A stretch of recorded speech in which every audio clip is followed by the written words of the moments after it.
part of the Earglue Media family of podcasts.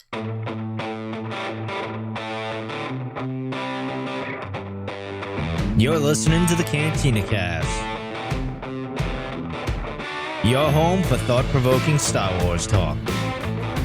Join Albert and Jonesy in breaking down the latest news, trailers, movies, and of course, your favorite characters from a galaxy far, far away. Hello, everyone, and welcome to the Cantina Cast. My name is Albert Padilla, and this is episode 287, Age of Rebellion, Part 2. Yes, as promised, we are going to cover the best of the best, if you will, of some of the stories. And looking back now at the Age of Rebellion, we're going to wrap this all up with stories from Vader, Yoda, and Luke Skywalker. And joining me tonight is none other than our resident rebel at large, Jonesy. I was trying to do something there. Welcome back. Terrible. I know. You'll get that joke later. How you doing? I'm doing great, man. It's glad to be back. We had a week off. Yeah. But good to kind of be back in the seat to get the rust off here a little bit. Yeah. The summertime has been kind of interesting so far. So it's been crazy. Yep. And let's jump. We're gonna jump right into this and start talking about some stuff here, starting with the news. And we don't really have that much news. Like, there's a lot going on. If you're in like the spoiler world of Star Wars, there's all kinds of stuff to talk about. But we don't do that here on the show. We try to stay away from the spoilers. But nonetheless, we did have a couple things. Maybe it was about almost 2 weeks ago now, and we haven't had a chance to speak about this. The first thing I want to talk about is Del Rey had a Ask Us Anything night on Twitter. And they basically just kind of pose this question. You can ask us anything you want, and they would try to respond or one way or the other. And so there were some really odd questions and some questions that were just, kind of dumb. But there were some pretty good ones in here. I guess maybe I may be overselling it a little bit, but there were some interesting things that came out of it. Anything stand out for you? We've got a whole list of things here, but what were some of the standouts for you from the answers or questions and answers? Well, I think a couple weren't surprises at all, right? The demand for the audio dramas has been noted, I think they said. And that's not committal, but they're looking at these things closely because they want to be able to present another means of consuming content. And I think the audio dramas, I think that's a really interesting way they can continue to go. Yeah. A couple of others maybe that weren't as surprising. Again, they have no plans for a canon prequel trilogy novelization, which, we've got a lot within the Clone Wars, which I guess they're going to kind of go back on that a little bit because they said maybe they'll go back for more Clone Wars. They said there's always a chance. Right. And I think I don't know if that's Dave Filoni or who that specifically is that would help drive and shape that type of story. I mean, they've had some good books in that era as well. And I think there's definitely a demand for Ahsoka in particular of what did she do during certain phases, especially when she went away. Of course, we're going to get some of that in the Clone Wars series, but we always want more, these little stories. Yeah. I liked the Clone Wars comic books in particular. I thought those were really great. Yeah. Now, what about you? Any interesting ones in here for you? Yeah, I mean, there was some stuff in here that was more confirmed than anything else, like the, getting Dooku Jedi Lost in written format. They talked about treason, the new Thrawn book. The Infus Nest was interesting. And again, non-committal. They didn't really say whether or not anything was going to happen. But when asked about whether or not we would see any Infus Nest content come in the way of book format, they said that they dug her quite a bit, and that was all they left it at. So kind of maybe hinting at something there. Hopefully, we've talked about it on the show and said that we definitely need more Infus Nest in some way. So if it comes to the book, that'd be great. Yeah, exactly. There's a couple of characters that we would like to get content on, and you and I have talked about it. Infus Nest is one of them, and then another one is Sabine. Like, Sabine doesn't have a ton of really Sabine focused content that we would consider. She doesn't have like an Ahsoka novel or a Kenobi novel or a Plagueis, something that really focuses on that character, even for a given, period in time. And so those two characters they're ripe for it because they're, Sabine's fairly well known, especially in our circles. Yeah. But I think Infus Nest, there's not a lot known about her. There's a lot to try to explore there. And why not? I mean, it's great. I mean, and these are the books that there's not a lot of pressure to deliver, or there's not a lot of, hype around it usually because they're a lesser known character, I guess, outside of the Star Wars hardcore fandom. But they have these abilities of like really introducing audiences, especially the ones who like to read, into a character and be able to pull a lot of things out that they can then see what's sticking. And it's kind of a low risk maneuver. I mean, it takes a while to do these types of things, but it's kind of a low risk maneuver because there's not always a lot of expectation like there is with a movie or a TV series or something like that. You don't have you don't have all the scrutiny, I guess is what I'm trying to say. Yeah, no, I agree. Let me ask you a question real quick. And it's not really specifically about the feedback and the questions and answer that came from Del Rey, but just overall, if you were to look back at all of the books that they've done since the whole Disney and buyout, that kind of thing, what would you grade them? On a letter grade scale from A to F overall. Ooh. Again, collectively, how would you rate Del Rey and Disney's takeover of written books since comparing that to Legends, of course? Yeah, man, that's tough because we've had some really, really good ones. But we've had some that really, at least for me, fell a bit short. Mm-hmm. And to be fair, Legends had a lot of duds too. Yeah. I mean, we have absolutely. This very rose-colored glasses with Legends. But let's be honest. I mean, like the new Jedi Order series, for as much as I liked it, there were a lot of books in there that did not need to be there for the most part. But overall, I like that we're getting a steady stream of content. I like that we've branched out in a couple spaces. But I'm probably still a bit on the critical side to them. And I'd probably give them, if I'm being generous, maybe like a B minus. I probably feel like it's closer to a C plus, B minus, something like that. Yeah. Again, we've had some really good ones. Claudia Gray, of course, is one of our favorites.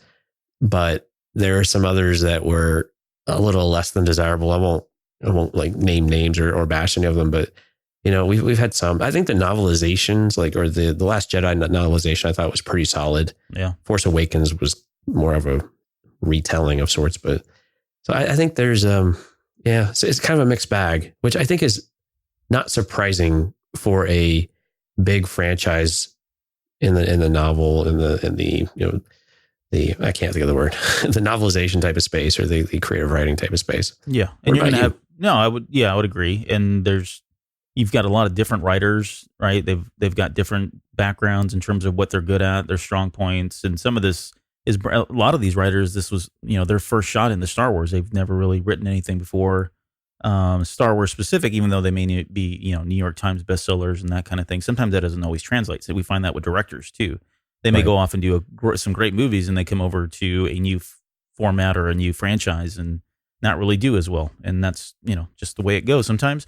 I would say overall, I would agree. It's probably in the B. I maybe give it a B plus just because of the highs are high and the lows can be kind of low, and maybe that's enough to give me a B plus. But I mean, overall, if I just said, am I happy with it? Yeah, I would say these have been good. I've enjoyed it. I've enjoyed reading Star Wars novels and Star Wars comics and anything else. It's not the movies, so. Yeah, it's really just a couple authors I really miss. Like, I really miss Karen Traviss. Mm-hmm. Like, what she did with the Republic Commando series is still some of my favorite character building and really lore and world building, what she did with the Mandalorians. And it's really, I mean, that's never going to happen, or it seems like that's never going to happen. They had a pretty considerable falling out. But even I'd like to see Christy Golden get back into the mix too, because I really like Christy Golden's writing. I thought she did really well in the World of Warcraft books as well, which I'm kind of into. And I would like to see her get back more involved too. And just, again, a little bit more variety. And I don't know if Christy Golden's got anything coming up or not. Or she's on a different line too these days. I think she is. Yeah, she's not usually, I mean, if she did, she would have been at one of these panels. Maybe, I don't know, maybe she pops up to D23 here coming up soon or something. But I haven't seen her or heard from her in quite some time, at least not in Star Wars. Yeah. That's one I'd get excited about that one if they announced her coming back into the fold. All right, well, let's move on and talk about the other bit of news that we had here. And this one is, I don't know what to make of this one. We were talking about it just before coming on the air. There's rumors, I guess, or maybe it's been confirmed at this point, that there are Blu-ray re-releases coming on September 22nd of this year. And this looks to be all of the movies, including Solo and Rogue One, re-released on Blu-ray. And I have to ask why. And there's been a lot of speculation on it. There's a lot of fans that are saying this could be the original unaltered versions of like the original trilogy and that sort of thing. But when you look at the running times, they seem to line up with the versions that we have today. If you were go out and buy I don't think you can anymore, but if you were to go pick up the more recent Blu-ray set, the runtimes are all the same. So it doesn't look like they're going to be the unaltered versions, as much as a number of fans, myself included, would like just to have those in a very high definition version. But it does question why they're releasing these. Any thoughts around that? You had one thought, and I'm kind of setting you up here, but you had one good thought. Only one. Main thought is it's a cash grab right before you come into a major release. We know that one. That's a given. I'm something beyond that. No, you had mentioned it's been a while. You can't pick these up. It's been, 4 years now, you said? Yeah, they've been around. These came out in 2015 was the last time we got the Blu-ray set. And remember, that had a big to-do. And I think what would be disappointing this time around, and it doesn't, like you said, there doesn't seem to be any remastering or anything like that. There were so many color correction problems with the Blu-ray set that it was really bothersome. And I think there was even some audio issues on A New Hope. I believe they had the TIE fighters panning from the wrong sides. I believe that was still in the Blu-ray. But it would be really unfortunate if they didn't go back and touch some of that up, so we don't have pink lightsabers and some of that, because I got to be honest, it really did detract from the enjoyment of what was otherwise going to be really the definitive copy of Star Wars entirely with what we got from the original Blu-rays. Now, they did come out with the ones that the repackaging, I believe, and I thought that was, I have a hard time believing if that was the 2015 release. I guess the original Blu-ray was way further back than that. Yeah, the little book set, I guess, if I don't know how to describe it. Yeah, they did like the little 3-pack. Yeah, that was the white cover with Anakin on the cover. Yeah. The original one, right? Yep. And then we had the others that had like the more silver box set with Vader on it. I think one had Yoda for the different eras. But yeah, I mean, it's been a while, I guess. You got to do these. You refresh these. What better time? But you also know that within a year or two, probably about 2 years, they're going to come out with another box set that's going to have all 9 of the Saga trilogy. And then whatever else they decide to do with Rogue One and Solo, maybe you can tack them in there as a definitive collection as you start to get it ready for the next trilogy in 2022. Yeah. I mean, if nothing else, we'll get some really cool packaging. It will be kind of nice to see them all. If they come out with some type of, I won't say color scheme, but market it so that they're all together and they look similar in some way, even the Rogue One and Solo's Star Wars story. That'd be really nice. You remember that with the VHS, right? When they did the THX certification on the VHS, and they went and streamlined all the box art, and it was great. And I love seeing variations of the box art. I think that's a lot of fun, and I would like to see them do something a little bit different and a little more stylized, I guess, just to give it a little different flair. Just, I mean, give people a reason to go buy something else that they already have on their shelf and make it a semi-compelling purchase, at least visually, because there's a lot of Star Wars fans are out there. Wow, that's different. I got to go buy it just so it's part of my collection. Yeah. Now, you could call that a crap move, but well, it wouldn't be the first time they've done it either. No, it wouldn't be. But again, I'm not holding my breath that there's going to be any new bonus content. There's not going to be any new commentary. It's hard to believe that we'll get much more than just a kind of an update on the visuals. But man, I really like to see them fix the color correction, but I'm not sure. I think this might be the first. Is this the first one issued under the Disney property, though? I thought I remembered reading that, but I'm not sure about that. It might be. If not, it's not the original one. That book one is, I'm pretty sure, is not. Right. The ones you mentioned, the single re-releases that came out right after that, about 2 years later, that may be the 2015 and may coincide with the purchase of by Disney. But I can't remember. That seemed like it was after Disney too, but I'd read something that alluded to that, and it was a little uncertain, but I don't know. It doesn't matter. Yeah. We'll see what we get. Yep. It's only a month and a half away. Yeah, not much longer. Okay, so with that, let's talk about our main show. Again, we're going to be talking about Vader, Yoda, and Luke Skywalker stories from the Age of Rebellion comic series that just came out a couple months ago from the Disney Comics. And the first one, Darth Vader, is it's a story. Again, these were all written by Greg Pak. Although it was Yoda, I forget now if Yoda was or not. I can't remember. We'll find out in a minute here when I get to my show notes. But Greg Pak is the story writer, and Raymond Box did the art for this one. And the name of this particular issue is called To the Letter. And I'll just quickly read this first part here. It says, "The Republic is no more. The Jedi Order is destroyed in the age of a new empire. Emperor Palpatine rules the galaxy with his mighty, mysterious apprentice Darth Vader at his side. Vader has slaughtered many Jedi and brought in entire systems to their heels. So what more does the Dark Lord have to prove and to learn?" So that's the kind of lead into it. And really, this story, just to kind of recap, it's set kind of in the events. It sets in before the events of A New Hope, where Vader, he kind of disobeys a direct order from this governor, and this kind of displeases the Emperor. He almost kind of scolds him, and we're going to talk about that because this is not the first time we've seen that before. He kind of scolds him in front of this and basically says, "Hey, you need to start doing everything this governor tells you, because if you're his will is my will," kind of thing. And so there's a series of like 3 missions that he and this governor then go on.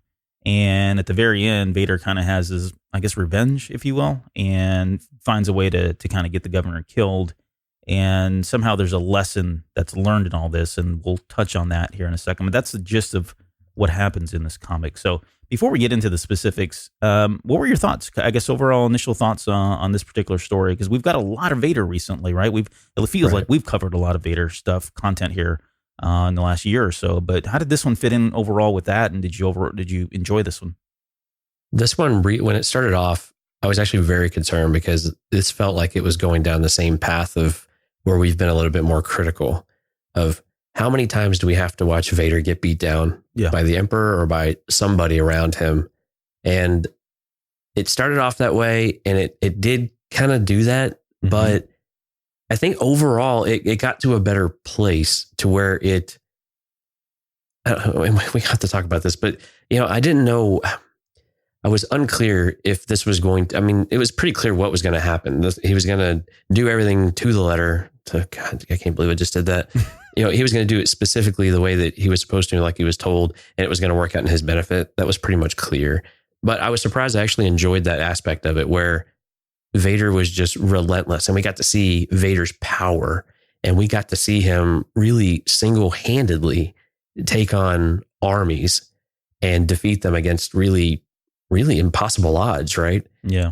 And so that was really nice to see the strength of Vader. And it wasn't, I think one time we had him, he was a little bit still on fire or something like that in one of the panels, but it wasn't this completely torn apart and missing limbs or things were ripped out.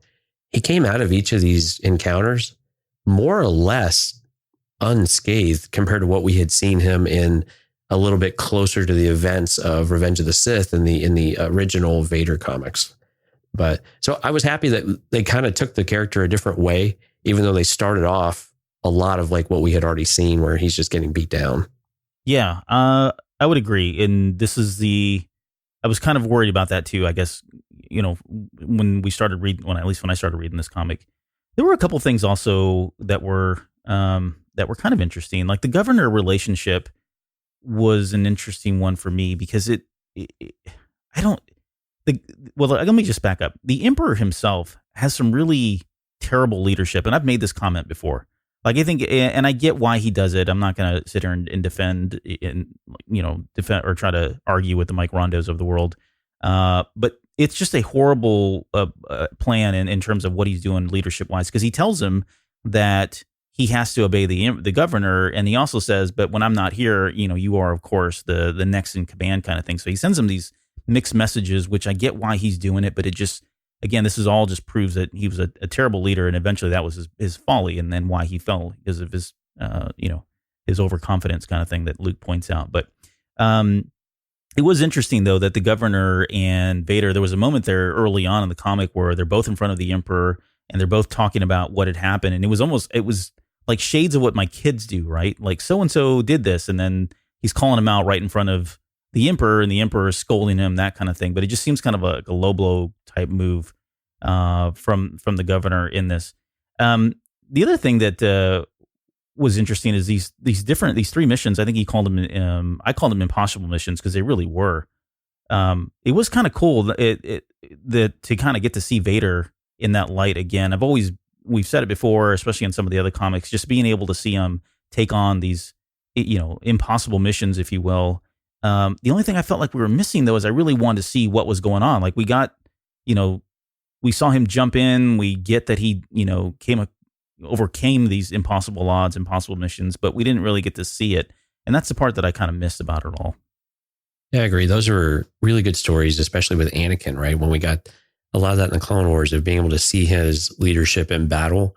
And we haven't had a lot of it as Vader with others around him. We got a little bit in the last Vader comic, but really overall, we've not really had enough that really says, here's his leadership qualities in the Empire or as Darth Vader rather than as Anakin Skywalker.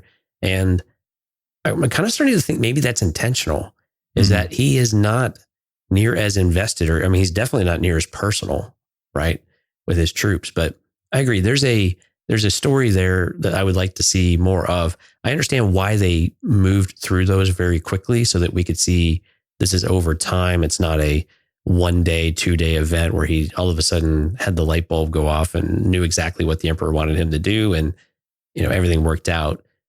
So I get why they, streamlined that a bit. Yeah. But I think I'm with you, though.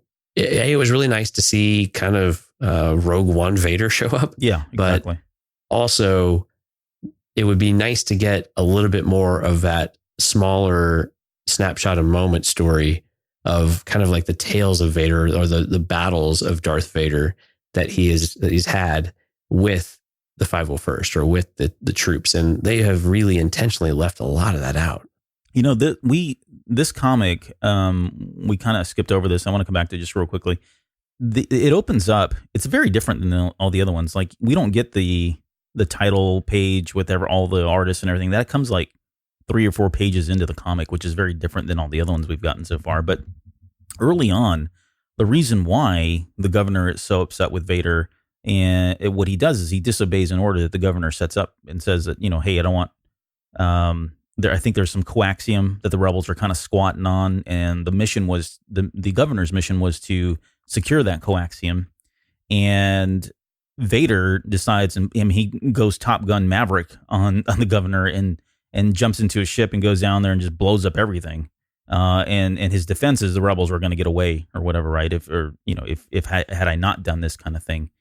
But that was kind of an interesting thing, because to me that felt more Anakin Skywalker than Darth Vader, which I thought was nice. And maybe I'm reading too much into it, but that's the impression I got when I read that first part of it, was that this is Anakin Skywalker coming out, or that, Anakin is still in there somewhere. And this is totally something I could see Anakin doing as opposed to Vader. It is, but I'm going to talk a little bit this with the Yoda one too.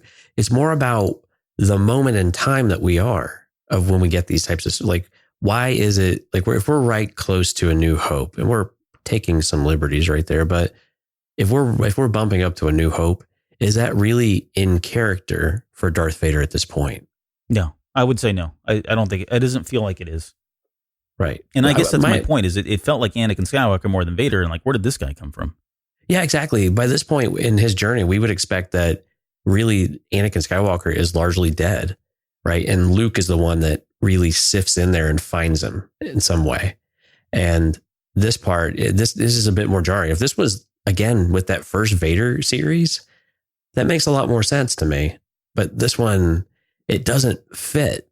And then for, like you said, for him just to snap into it and then do everything by the book, again, it just, this I don't know, this childlike quality still within him is frustrating given the timeline that we're at, even though we got all the really cool stuff as a result of that. So yeah. I kind of forgive that aspect of it. Yeah, no, that's fair. There was an interesting bit in here a little bit later, and it's right after the Emperor's kind of scolding him, and we're getting into that territory where we kind of felt like we knew it was coming. There's a moment in here where, first off, where Vader is like furious. Like, you can see him. He's so upset that he's having to kind of fall in line and be scolded and right in front of this governor. I mean, he takes a knee at one point as the governor just kind of stands there behind him, takes a knee in front of the Emperor. And you can see how just furious he is with all of this. And it kind of cuts over. There's a really neat moment here where, in that moment where he's sitting there and being scolded, I guess, if you will, by the Emperor, he has all these flashbacks, and he remembers, as a kid, it shows him he's kind of sitting there scrubbing the floor, and Watto's standing behind him and probably scolding him, yelling at him for, disobeying. the next little bit is him standing there in the Jedi Council chamber, and Mace Windu telling him that, that he's not going to be a Jedi Master, right? Yeah. So that's very fresh. Have a seat, son. Yeah, it's basically that same line. And then the next one is a terrible moment where Obi-Wan Kenobi's standing over him as he's burning to death there on Mustafar at the end of Revenge of the Sith, and Obi-Wan is disappointed in him and saying how he was the one that was supposed to bring balance to the Force, that kind of thing.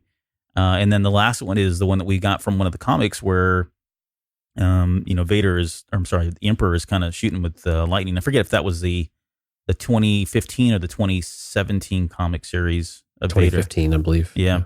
But it cut back to that one too. So, it just shows you that he's had this history. He's had this line ever since he was Annie back over there with Watto, of these, leaders that are just either find fault in him and call him out for it, or really kind of lay into him and scold him and demean him and, whatever else. But the reason I bring that up is because when we've talked about this before, but if you look back at the last 40 years now, my perspective and opinion of Vader just kind of keeps changing.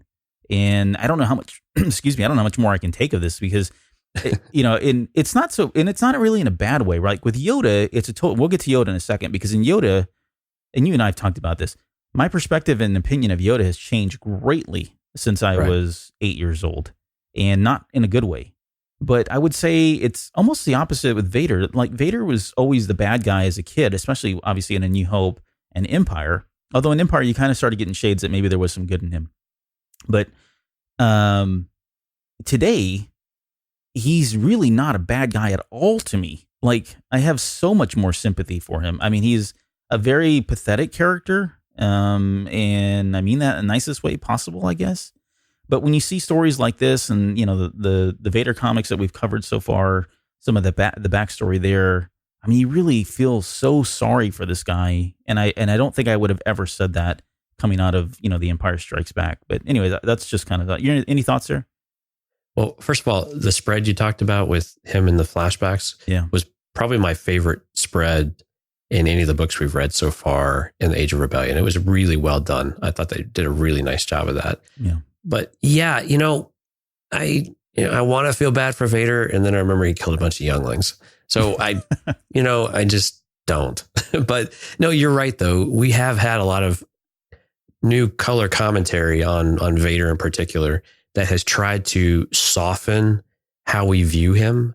And I know there's some people who really don't like that. And I'm not one of them who really dislikes it, but I'm also someone who really empathizes with that perspective, because I know we've talked about this a couple of times, but it's just a way that we want our bad guys to be bad and to have, and it is it diminishing what Luke was able to accomplish with Vader, I think, is the part that's the most difficult to continue to feel like that's eroding, right? That question, it used to be all Luke, right? Because that was all the content we had. Yeah. But now it's these signs of all these other things in place. Now they make a lot of sense, right? We know how the Emperor is. We know the resentment that Vader had of him because of all of these things, and how he's really no different than a number of the other people in his life that he always wanted to escape from. And so you feel bad for him from that respect, but again, it still comes back to choices, right? And we're going to figure out what this means for Ben Solo, Kylo Ren here pretty soon. Yeah, no, that's a good point, because that's honestly where I was trying to segue into, is at some point we're going to have the redemption conversation. Not to spoil anything, but we've got that lined up to talk about here right before the movie comes out. I think we do want to talk about the redemption aspect of it all, and I think this is going to play into it a lot. I think we're going to be leaning into that by leaning on some of the storylines here that we've gotten with Darth Vader, and with all the atrocities that he's committed and the horrible things he's done. He seemed to have been redeemed, and in the eyes of many fans, I think he's been redeemed. So how does that bode for Kylo Ren? Is it any different? And if it is, or if it is not, then why? That kind of thing. So it is an interesting perspective, and I would agree that it does, and on some levels, it can erode at the original story and the original intent, and how that was kind of framed in our eyes back a long time ago. So you post this in the notes before we move on. So what do you think the lesson was here? What was the lesson he was supposed to learn? Yeah, I don't. So I'm going to sound like a complete idiot here. I don't know that I understood what the lesson was, and that's why I threw it in the notes. Because so at the very end of the comic, he finds a way to the last impossible mission, and I'll just kind of cut to the chase. The last impossible mission, Governor R, I guess is his name. I don't know if he's a pirate.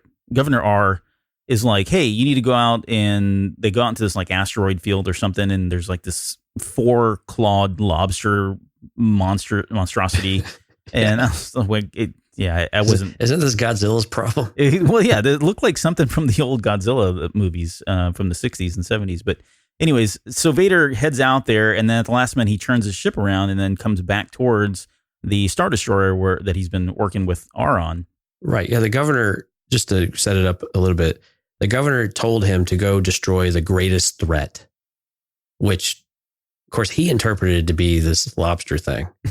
But of course, we all know different because we're not dumb. Yeah. So we know that this is going to come back to him.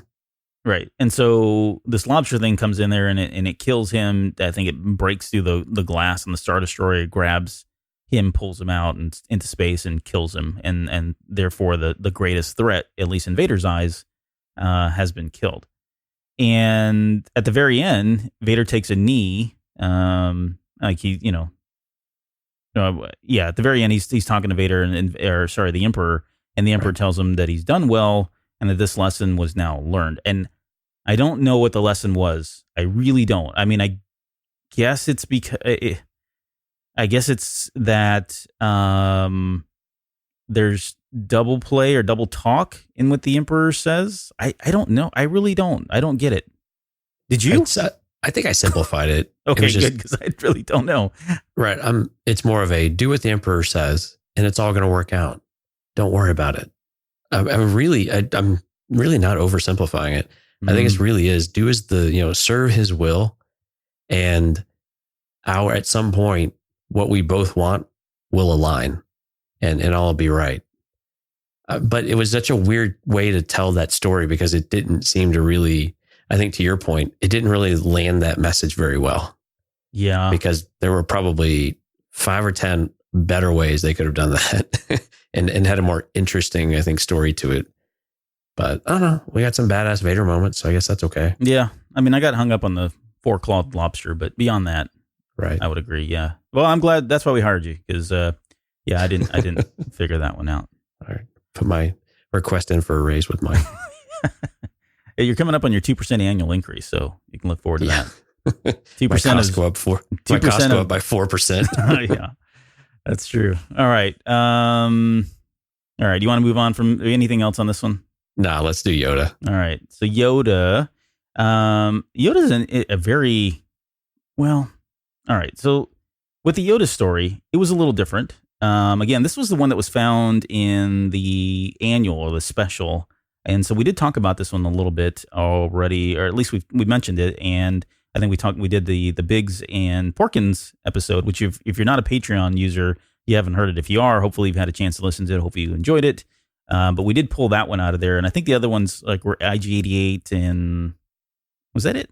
Yoda, yeah, and Yoda. Yeah, and Yoda. Okay. So we're not doing the IG-88 one. But we are doing the Yoda one. Anyways. So the recap here is this one's set just kind of like literally right. It's set in the during the events of Empire Strikes Back, and it bumps up right up against Luke crashing into the planet of Dagobah, as we see in the movie there. But we've got a Master Yoda here who's kind of haunted by his failures. Right? He's reflecting back on all of the failures as the the Jedi Order and the Republic, and certainly his leadership. And he's obviously living this isolated life on Dagobah. He gets hungry. He decides that he's going to go out and do some hunting because he needs meat, which I thought was interesting.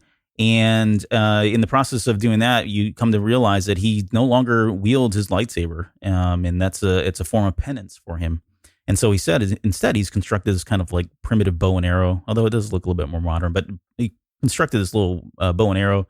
He is going out and he's killing these, I don't know what they are, these meat creatures or something.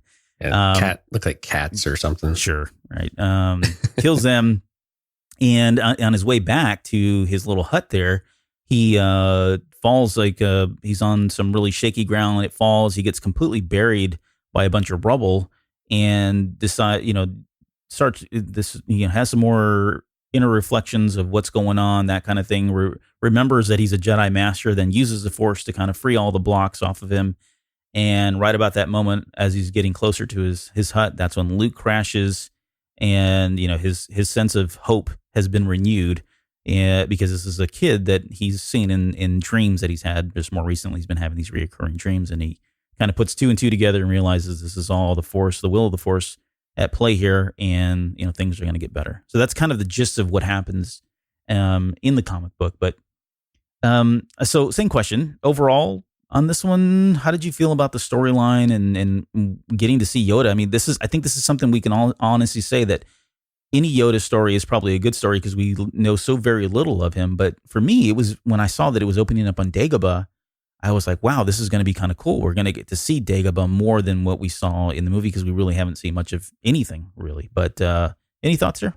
Right. If you take out the last couple of pages, I actually really enjoyed the story. I like the idea of it. I like seeing Yoda struggling with the fallout of his actions, and the recalling, and just the challenges that it's presented to him at really a spiritual type of level, right? The doubt that's now ingrained in him, and really the guilt and everything else that's just been accumulating for him. So I think I really liked seeing that story. I liked the moment where he finally kind of snaps out of it and starts to see things more clearly. Well, having a bunch of rocks dropped on you, I don't know if that's really the moment I would have expected, but it was nice to see some of the parallels as well, like him hanging like he did in Revenge of the Sith. So we had some nice, ironic type of moments, which he is very self-aware and notices that. But yeah, so I really liked that part of the story. I liked all of that. The part where I had a hard time is again, the timing of it.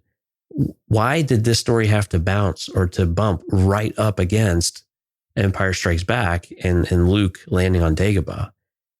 He's been here for 20 years, right? So I would have expected this moment to have happened a little bit earlier, rather than really just, has he been sulking for 20 years? I think that was what they were trying to hit, because there was many times in this comic book where they talked about hubris, blindness, and shame. In fact, they use those three words like at least 2 or 3 instances in a very short span. Because remember, this is only a very short story in that special, but they kept hitting on that over and over again.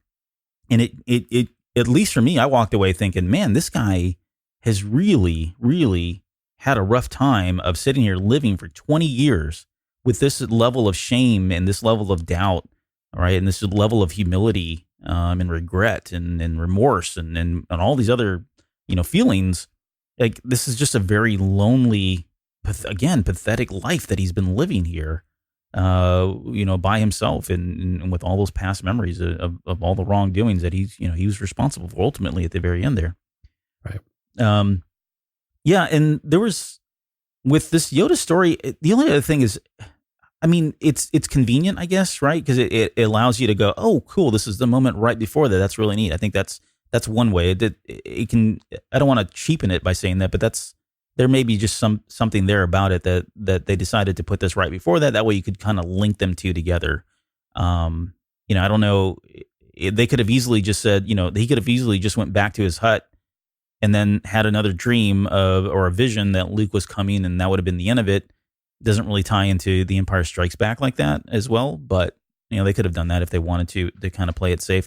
The one thing that I thought from this story that maybe they were trying to do as well is explain why Yoda is in such bad condition. I know he's 800 years old. I know he suffered the battle with Sidious, and there was definitely some damage done to him there, but he seemed pretty okay at the end of Revenge of the Sith. And maybe this was a way to explain that he's so frail, and he really is at his the very last moments of his life, if the last year of his life, because of this accident that happened. I mean, getting crushed by this much rubble and stones and bricks or whatever it was, the stones and all that had to have done some damage. And it wasn't like he used the Force to prevent that. I mean, he was completely buried with the exception of up to his head, and then used the Force to free the rocks. But you got to think there's probably some internal damage, especially with somebody that old. And maybe that was one of the reasons why they did this story, was to kind of, again, explain how he was in the condition that he was in Empire Strikes Back, and then, what we saw in Return of the Jedi. But I may be looking too far into that. You're entitled to your opinion. No, that might be a bit of a stretch for me personally, but I can see where you're going with that. I can be an apologist at times too. So, yeah. Well, I think it's also, especially the humor when he laughs at himself. Yeah, and he basically calls himself an old fool, and kind of the things that he's challenging Luke on in Last Jedi, right? So it's nice to see some of those parallels, and I really like that aspect of it. And you could see that it's now a very fresh moment, but his resolve is also at odds with what we see in Empire Strikes Back, where then he is resistant to train him. And we could argue, and again, from an apologist kind of standpoint, we could argue that he is testing Luke rather than just firmly believing that, no, I'm not going to teach this kid, when clearly he has every intention to teach this kid. Yeah. Right. So some of those things are a bit at odds a little bit, but you could see at least a little here of why maybe he approaches this as a more humorous type of engagement when he first engages with Luke in Empire. But I don't know. I like the story though. I really did like the story. And I thought that it was, for within a special, I thought this was like really pretty solid. And Mark Guggenheim wrote this, and we've enjoyed some of his work in the past. But I thought this was really a pretty well written story for the most part, and to be very centered on Yoda again with things we want. Yeah. But now the question I have for you is that if we get a story between Revenge of the Sith and this moment, what the heck does that even look like now? I don't know. I mean, they've basically cut off. Again, I'm overgeneralizing, but it feels like we can't really have anything super meaningful in a 20-year blank period for Yoda. And that frustrates me a little bit, because I was hoping that we'd get, more of these types of stories in there, at least in little fits and starts. And granted, you can still do that and you can still move things along, but now you can't really have any major type of moments. Yeah. And I mean, we're left to believe that this is it. This is as good as it got. This is the most action he's seen in 20 years. Yeah. That's disappointing. That's really disappointing. Yeah. Well, but maybe anyway, he's got 800 years prior to. Maybe they'll touch on that at some point. There we go. Just first 200. They won't. Yoda, the first 100 years. Yeah. Speaking of Mark Guggenheim, there was the other thing I had in my notes here. To your point, there were some really good lines in here, like some really good writing. Right. Earlier on, when he's talking about, he's carrying the saber. He doesn't carry his lightsaber anymore as a penance. It says, for the hubris that led to the fall of the order, for the blindness that led to his exile, for the shame of knowing that the consequences of the failure even now continue to plague the galaxy.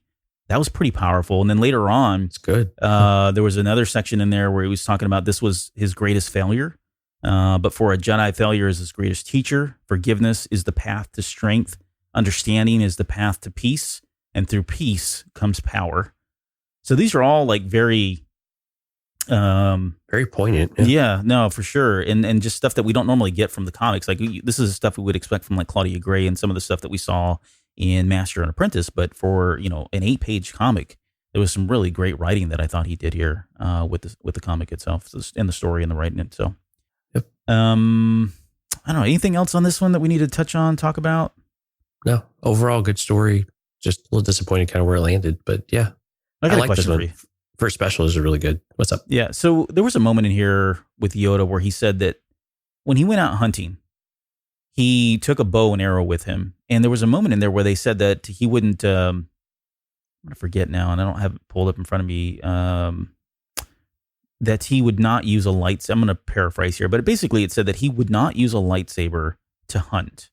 That Right. was almost like, Like it was sacrilegious. Yeah, or exactly. That you sully wouldn't use it. Yeah, kind of like sully the intent of the weapon. Does that align with your perspective of what the weapon is and a Jedi? Yeah. And because to me, it feels like if I'm a Jedi, I'm a Jedi. I would just use that. And if I can't, then why would I use a bow and arrow? Why wouldn't I just use an arrow and use the Force to shoot the arrow through the animal rather than having to go all primitive on me, on the animal. I don't know. Yeah, I don't know. Maybe it's an impersonal thing. And if you're trying to connect with the living force, man, I'm grasping here at straws. Yeah, you're doing me now. Yeah, right. But I mean, you could, from Yoda's spiritual perspective, you might be able to see that though, because he does firmly believe in these. I mean, this is where Qui-Gon and him, I think they did have their moments of alignment with the living force. And I could see where he feels like he needs to have this connection to the being to where you connect more. But we have this in our culture too, right? Where we want to sometimes reconnect with the past, and hunting and some of those aspects. Like you see that a little bit. People want to do, go out with a bow and arrow, and it's not for sport. It's for they'll, consume everything that they bring in. And it's not, he does this out of necessity. So he basically has deprived himself only eating plants whenever he could until he can't really sustain himself, which goes to the point you were making earlier about he's a shell of himself, both probably physically as well as overall. But it's but he's basically, he only has to do this for sustenance. So he has a deep regret that he even needs to go do this and that he can't just live off of what he has, but plants only go so far. That's true. And that should be the moral of any lesson. Plants only go so far. That's right. No, I like that answer. We'll take it. All right. Survey says. All right, let's talk about the last one. We'll get to the Luke story. The Luke story is called, we didn't mention the Yoda story. The name of the story was The Trial of Dagobah.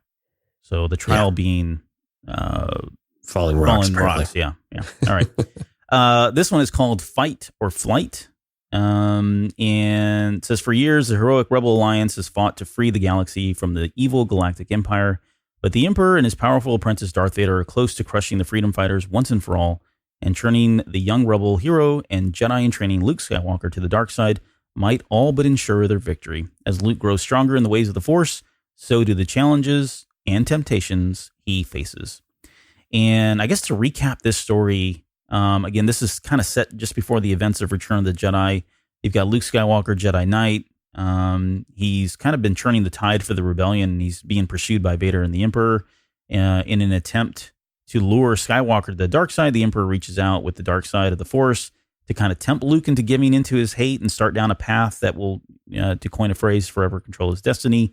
This temptation fails, and Luke and this rebel major from the Rebel Alliance manage to kind of save the rebel squad that they're tied up with, and they're able to kind of secure some valuable coaxium as an end result. So that's kind of the storyline in terms of what happens beginning to end. This was a very interesting story, more than the other two. I would probably say this was my favorite one. Would you agree there? Yeah, I think so. Yeah.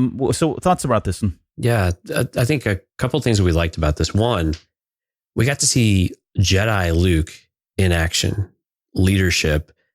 Really, we've only seen him at Jabba's palace.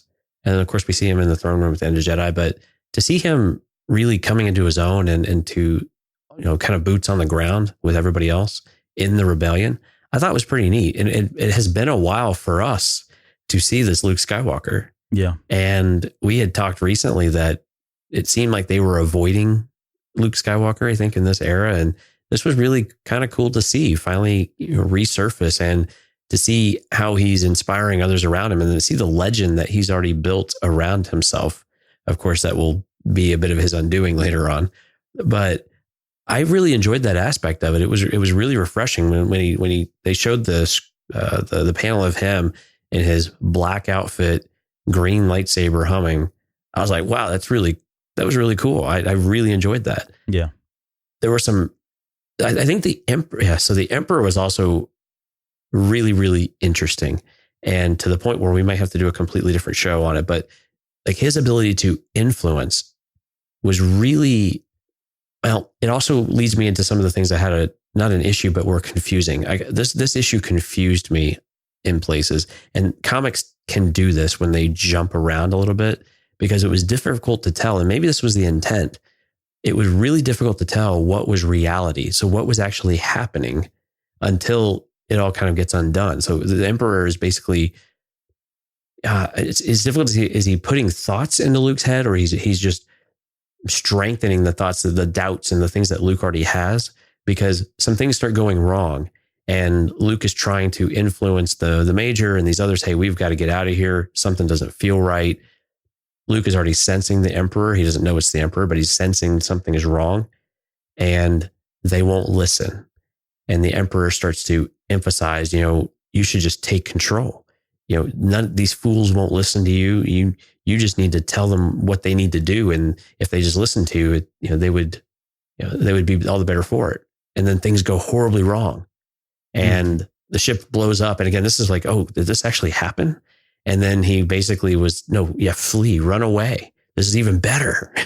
So run away, go live this other life, which was very reminiscent of the Last Jedi prologue, where Luke is having this dream of a different life. Yeah.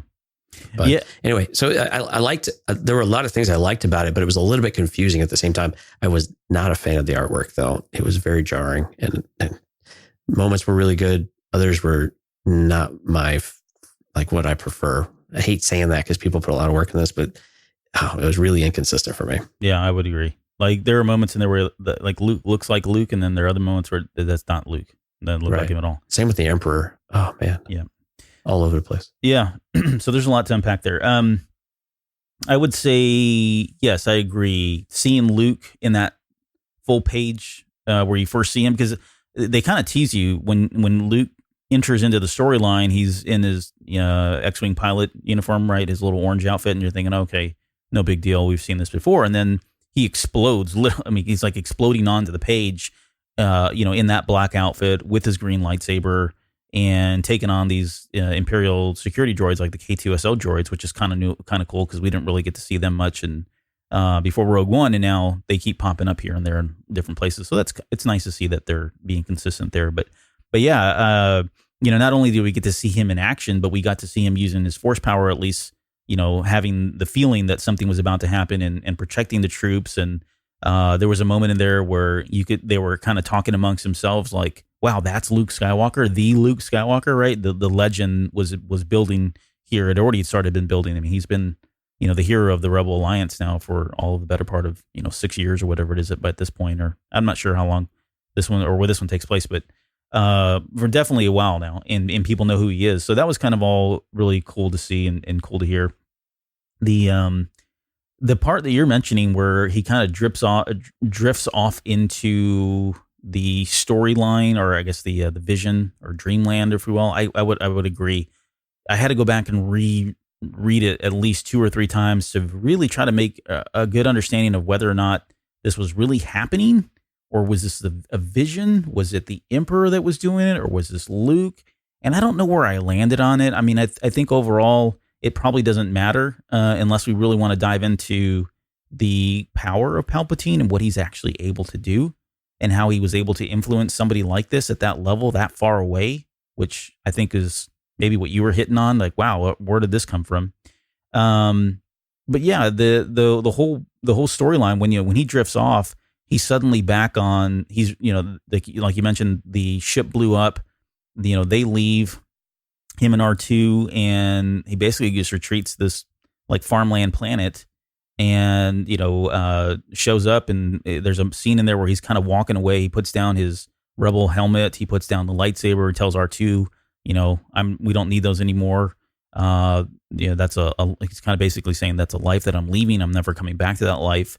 And sets up, and now he's got this he's helping the small farm community kind of rebuild and that sort of thing. Then next thing he's married, or at least he's got a wife, or 3 kids and a mom, if you will. And then he snaps out of it because R2 is the one that snaps him out of it. There's a little beep there. I don't know if you caught that, but that's how he came out of that vision.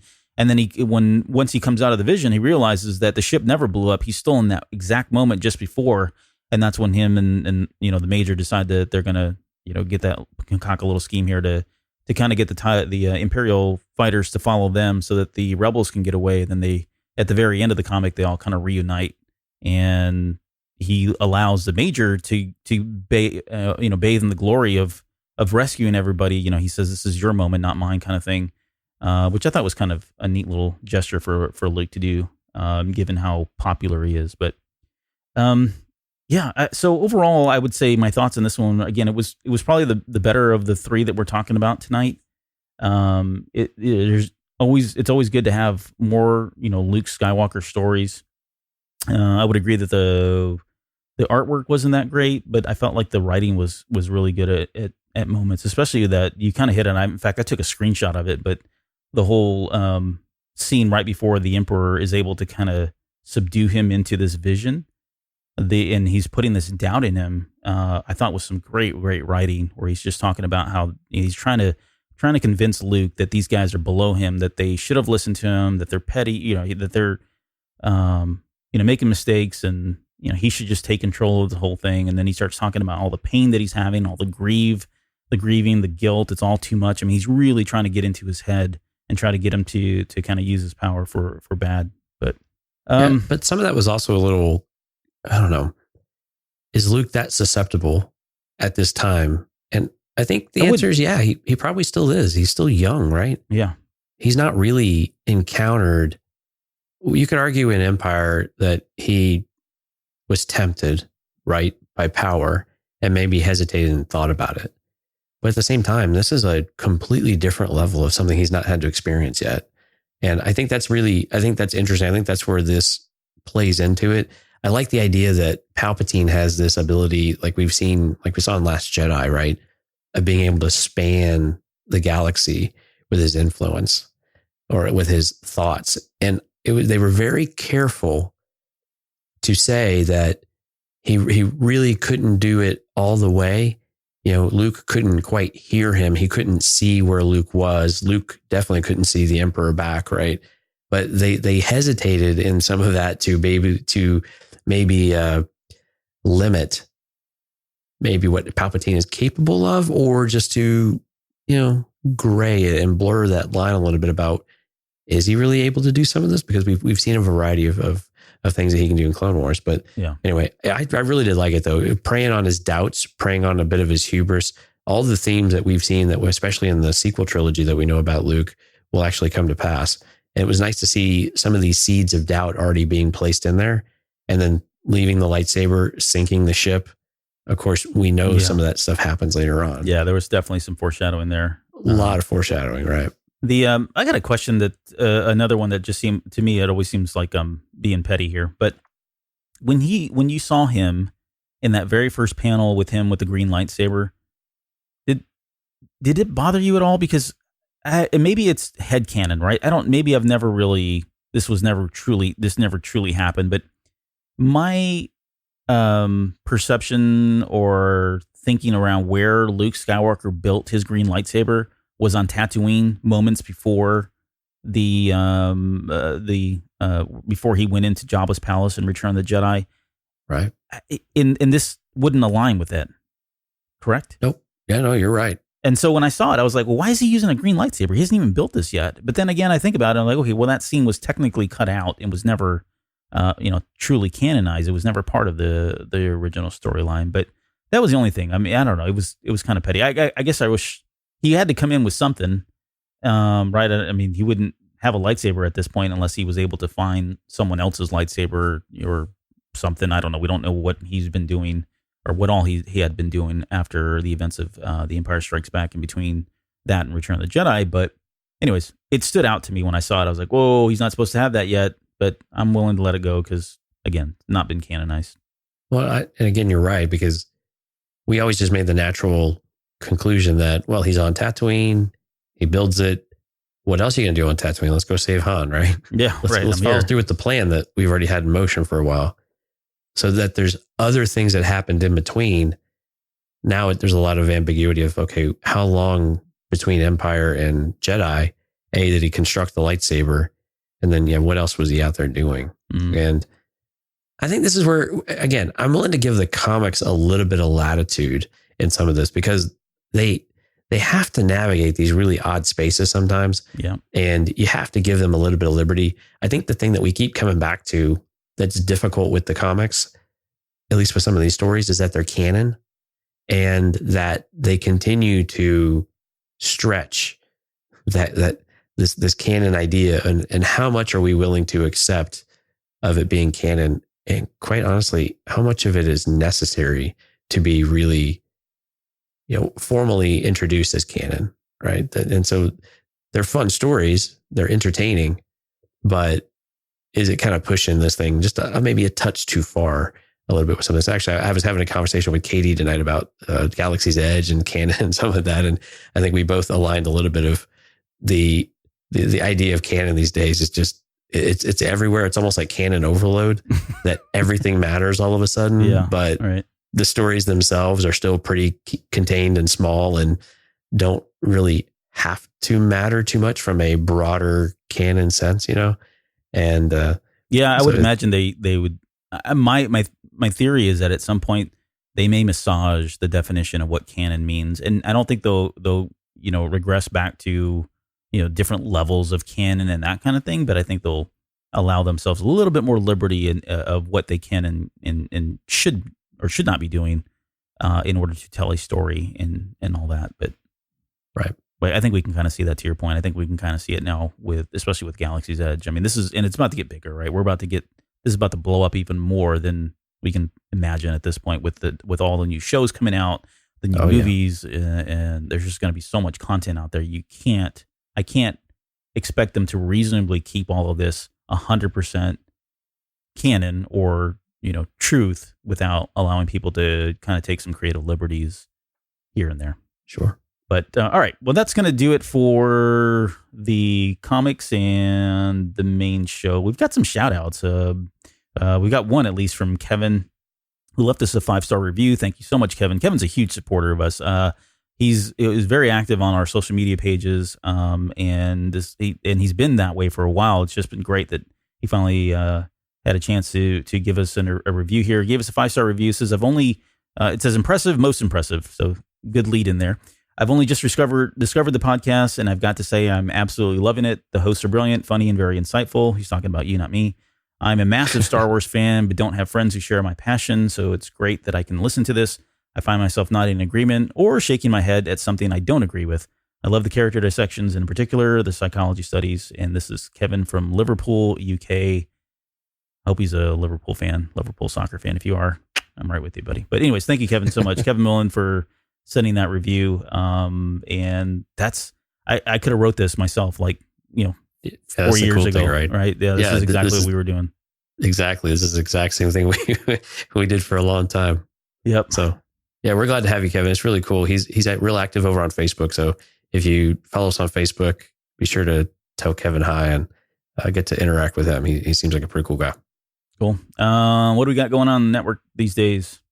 Yeah, network. Over on the Film Appraisers, they just did a show on, or I think they've done the reaction show by now on the Once Upon a Time in Hollywood. So if you're a Quentin Tarantino Quentin Tarantino fan, yeah, it is a family-friendly podcast, even though they're talking about very not family-friendly content for the most part. How did they pull that one off? Apparently, yeah, they did it.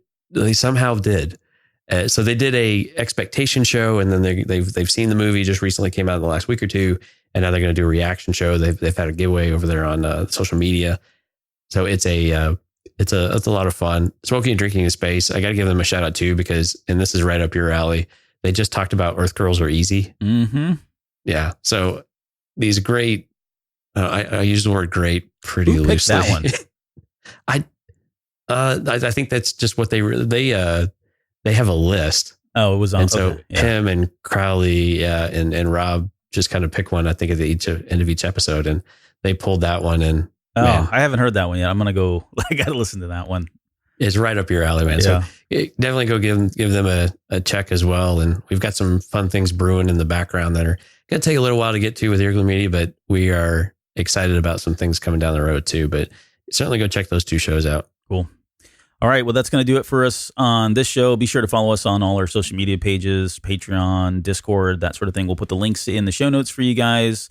Definitely appreciate you and all the support that you continue to provide for us in all those formats. And next week, we'll be back with a listener feedback question answer show again. We've been queuing these up. If you hadn't had a chance, you guys can send us those questions. Please do so on social media pages, or if you're in Discord, we've got a channel there where you can post the questions, and we'll queue them all up and try to give you some really good answers. And if we can't give you good answers, we'll make up some really bad answers, which we're really good at doing. So, and anything before we head out today? No, we better go out before Yoda has another epiphany. I think, yeah, he's had quite a few of them. So, all right. Well, we'll see you guys next week.